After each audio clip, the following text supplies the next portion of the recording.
এসে শুধালেন হেসে দ্বিতীয় শ্রেণীর কাছে। একসাথে মিলে সব ছেলে বলে চিৎকার করে জোরে, তিনটি বর্ণ রয়েছে রাঙানো জাতীয় পতাকা দূরে।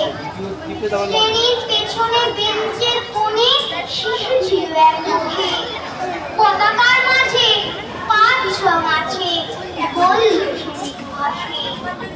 কথা তার শুনে বাকি শিশু বলে হেসে খায় লুটোপুটি। শিক্ষক রেগে বলেন হেঁকে বোঝাও কি করে ৫টি। মাথা নিচু করে ভয়ার্থ স্বরে সরল শিশুটি বলে ওপরে গেরুয়া মাঝখানে সাদা সবুজ আছে আর আছে আঁকা গোলাকার চাকা নীল রং আছে তাতে। শিক্ষক বলে এদিকে ধরলে তবুও হচ্ছে ৪টে। অবুঝ শিশুটি বলল তখন রং আছে আরো এক, লাল লাল সব দাগ দেখা যায় ওই পতাকার মাঝে। বাবাকে যখন আনলে ওরা কফিনে ঢাকা খুলে জড়ানো রয়েছে নীলখানা তার পতাকার।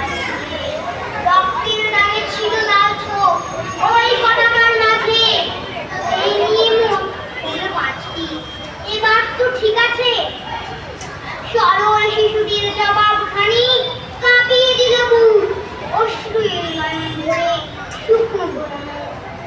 আজও যারা দেশের জন্য করছে বলিদান, স্বাধীনতার শহীদ সম তাদের অমর প্রাণ।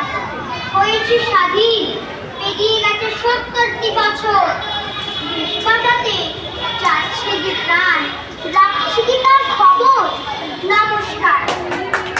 Very nice, very nice, very nice.